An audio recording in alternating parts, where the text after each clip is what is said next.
Bonsoir à tous les membres de la team 3D qui apparemment pour certains se cherchent encore pour trouver un logiciel de modélisation qui soit pas trop compliqué, pas trop onéreux et pas trop douloureux à prendre en main. Donc j'utilise Design Spark Mechanical depuis 6 ou 7 ans maintenant et je l'utilise pour modéliser la plupart des pièces, qu'elles soient simples ou complexes. La grosse différence par rapport à un SolidWorks ou d'autres outils qu'on peut trouver, c'est que c'est pas un modeleur qui soit paramétrique, mais bon, pour moi ça fait pas gros de différence. On peut quand même déplacer des pièces, donc à part blablater, on va essayer de refaire le tuto sur le handspinner pour voir ce que ça donne avec cet outil. Donc on va créer ici un nouveau document, une conception. On va se retrouver face à un plan ici qui est incliné, qu'on va mettre version vue de dessus ou de devant.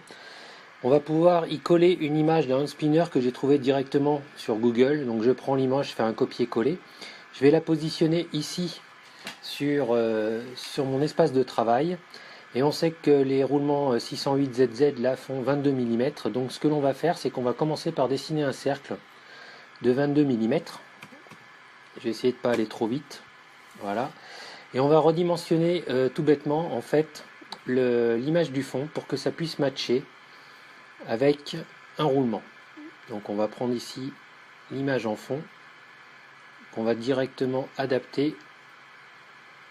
Oups. Alors il y a ma machine qui lag parce que la vidéo qui enregistre en même temps ça lui plaît pas. Voilà, c'est pas douloureux à faire mais c'est ma machine qui est à l'ouest. On va prendre comme ça. Voilà, pour avoir le diamètre de 22 quand tu veux.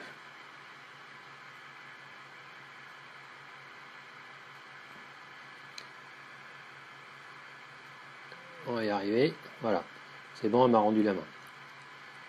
Donc j'essaye de faire coïncider en fait l'image, tout simplement, du handspinner avec la taille du roulement que j'aurai à réaliser.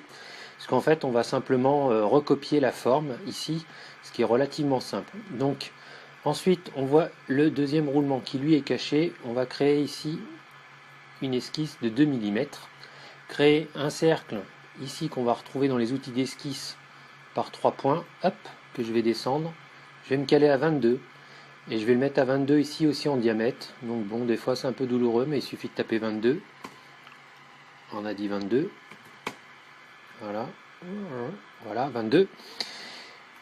On va avoir cette forme ici extérieure à recopier. Donc là c'est pareil, on va avoir un diamètre extérieur. Donc là maintenant on a les axes, c'est relativement simple à gérer. Donc on va dire 28. Ça semble matcher.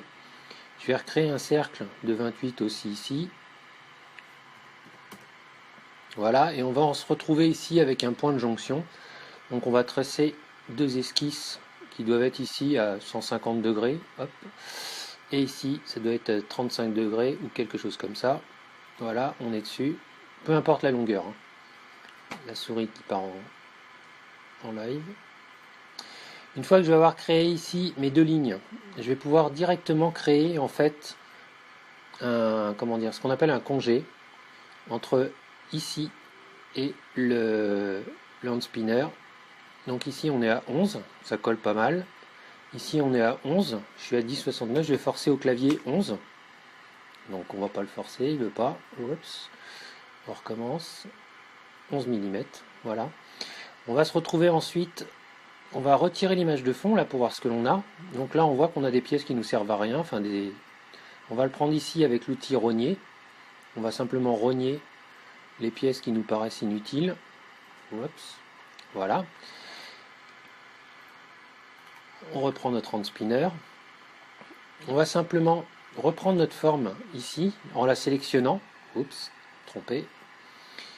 Je prends l'outil sélectionné, je fais ça.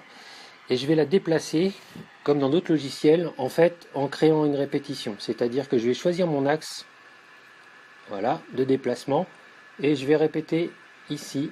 Voilà, il va me trouver trois formes. À un moment, il va en trouver trois, ce qui est parfait, à 240 degrés. Donc je vais valider. Voilà. On aurait très bien pu en mettre 4, 5, 6. C'est pas le problème. C'est simplement que lui, Design Spark va directement gérer en fait le... Oups, on n'a pas mis la répétition. On va pouvoir en créer par exemple ici 4. Si je lui mets 4, au niveau du nœud, hop, je vais choisir 4 répétitions. Voilà, ici 4, il va me les aligner directement à 90 degrés ou 5, ce qui doit faire 72 degrés. Voilà, on a 72 degrés. Ce qui nous intéresse, c'est vraiment 3, donc on va regarder 3, voilà. Et on a une rotation de la pièce, mais ça, c'est pas très grave. Voilà. Donc une fois qu'on a fait cette manip, voilà, on peut refaire une rotation et on va centrer tout ça sur l'axe de la pièce. On va se retrouver ici, je ne sais pas ce qui m'a mis, 30 degrés, voilà. On va reprendre ici notre image de fond et on voit que ça marche exactement avec le hand spinner qui était une image à l'origine. Donc à gauche, on voit qu'on a la conception et des courbes. Donc les courbes, en fait, c'est tous les tracés que je vais avoir créés en esquisse. Mon image ici, qui est une image JPEG, je crois, et ma répétition. Donc là, on est bon. Donc je supprime l'image. On va resupprimer éventuellement ce qui ne nous intéresse pas, puisque là, ça déborde. Hop, il y a 3... il en a fait combien? Hop, je sais pas. Voilà. Hop. Et c'est là où la magie va opérer, c'est que maintenant, on va passer directement donc, en mode 3D, visu 3D. Voilà, quand il veut. J'ai pas besoin des cercles qui vont disparaître puisque ça sera les roulements à billes qui vont être intégrés. Donc je les sélectionne, je fais supprimer directement. Je prends toute la sélection, je fais CTRL A et je vais faire, je vais pas prendre celle-ci elle me sert plus à rien, je vais les supprimer aussi. Oups, voilà, je sélectionne tout, je vais faire tirer. Et comme dans SketchUp, en fait, on va avoir ici la possibilité de tirer une face ou un plan. Voilà, que je vais mettre à 7 mm puisqu'on a une épaisseur de 7 mm pour le hand spinner. Donc voilà concrètement le hand spinner. Si je veux y rajouter un congé ou alors un chanfrein, il va falloir sélectionner ici les arêtes que je vais vouloir orienter différemment ou y mettre un congé. Donc pour ça, on va faire simplement tirer. Je vais sélectionner mes arêtes ici. Oups, pas la face. Je redésélectionne la face. Toujours avec la touche CTRL enfoncée, qui permet de valider plusieurs... voilà. Et là, d'origine, je vais avoir un outil qui va me permettre de faire un congé. Le congé, je vais le choisir de 2 mm. Voilà, je lui mets 2 mm. Et j'ai un congé de 2 mm qui vient de se créer sur toute ma pièce. De l'autre côté, on a un autre outil qui s'appelle chanfrein. Donc on va faire la même chose avec un chanfrein, c'est-à-dire que je vais resélectionner ici mes entités avec la touche CTRL enfoncée. Voilà, ça se passe en surbrillance. C'est relativement sympa à retrouver. Voilà. Et là, en relâchant, je vais avoir hop, un menu qui va apparaître ici qui va être un chanfrein. Donc le chanfrein, en fait, on va pouvoir le définir en largeur et en hauteur. Si je mets 2 mm, je vais avoir 2 mm en largeur et en épaisseur qui vont s'appliquer dessus. Pour le remodifier, c'est pas du paramétrique, mais là, il suffit simplement de remodifier le chanfrein et je peux lui demander la cote correspondante. Voilà. Donc le hand spinner est déjà fini. Oups. Donc maintenant, on va recréer un autre calque. Ici, ça s'appelle un nouveau composant dans Design Spark. Ce composant, on va l'appeler roulement. Le roulement, ici, on va venir se caler sur une des faces, sélectionner la face. Je vais y créer un cercle que je vais pouvoir repositionner directement par rapport au centre. Ici à 22, puisque mon roulement faisait 22. On a un roulement qui doit faire 8 de diamètre à l'origine. Voilà. Et donc là, en fait, je vais pouvoir directement prendre mon roulement, le styliser. Donc je vais retirer le hand spinner qui va se placer ici sur le solide. Voilà, je le cache. Bon, ça sert plus à rien. C'était sur la conception. Hop. Là, ici, le cercle, ok. Et ça, je vais le tirer de 7 vers le bas pour modéliser mon roulement. Simplement pour y faire un axe, on va dire. Donc celui-ci, je peux le transformer, je peux le sélectionner. On le verra, on va le mettre en rose, ça va être moyen. Hop. Je remets directement mon roulement à l'intérieur de mon hand spinner. Ce roulement, je vais avoir la possibilité de le déplacer à volonté, c'est-à-dire revenir ici dans la conception, de le déplacer aussi bien en vertical qu'en horizontal, qu'en orientation. Je vais pouvoir le déplacer vraiment à ma guise. Donc là, je vais faire CTRL-Z, CTRL-Z, CTRL-Z, CTRL-Z. Voilà. Si je veux le remettre ici, je vais déplacer. Je vais sélectionner par exemple une face qui sera par exemple celle-ci. Je vais pouvoir aller directement le caler sur la face du bas. Voilà. Bon, c'est mauvais. Il ne l'a pas fait. C'est parce que j'ai pas pris l'élément. Je prends l'élément en entier. Voilà, que j'aurais pu choisir ici solide. La base qui est ici. J'ancre. Et là, je vais directement déplacer le roulement à sa place. Voilà. Donc là maintenant on va faire un nouveau composant. Voilà, nouveau composant, on va dire que ça va être le centre. Voilà, le centre. Comme tout à l'heure, je vais simplement recréer ici, je vais simplement créer un pion qui va me permettre de tenir le roulement par le dessus. Donc là, je vais remettre encore un cercle que je viens repositionner.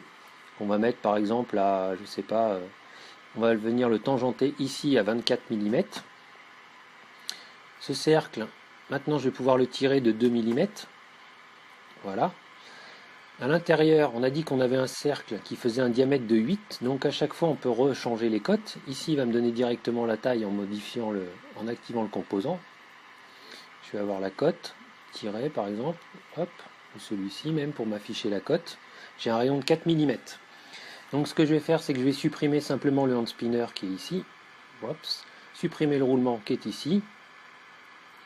Voilà. Ici, je vais créer un cercle qui va faire 4 mm. Donc un rayon de 8, enfin un diamètre de 8, pardon, et je vais le tirer de 2 mm par exemple, pour qu'il rentre dedans, ou 3 même, puisque 3 et 3 ça fait 6, donc on pourra en faire 2 qui ne vont pas déborder. Donc ce bouchon ici, là, je vais pouvoir lui arrondir avec un congé de 1 mm, et puis ici, c'est pareil, faire un congé de 1 mm pour le capot. Je vais le changer de couleur pour qu'on voit bien la différence. On va le mettre en violet, voilà. J'active tous les composants, clop, clop. Voilà le hand spinner avec son capuchon qui vient directement se poser sur le roulement. Je vais supprimer l'image de fond, voilà. Cette pièce ici, je vais pouvoir la copier.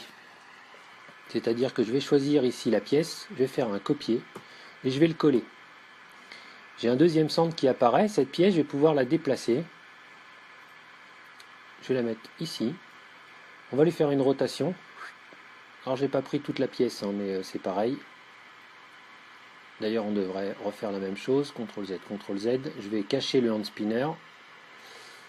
Voilà. Le roulement, je le retire aussi. Je vais sélectionner tout ça. CTRL copier, CTRL V. Je déplace. Je fais simplement une rotation ici de 180. Je vais rafficher le hand spinner. J'ai dit rafficher, voilà. Ici, je vais ancrer ma pièce sur la surface horizontale.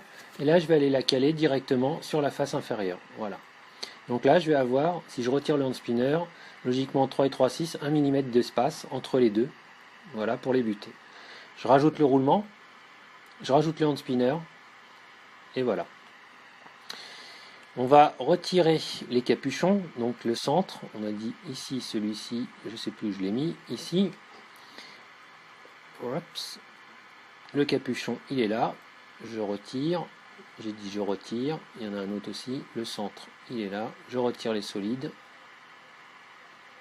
Voilà.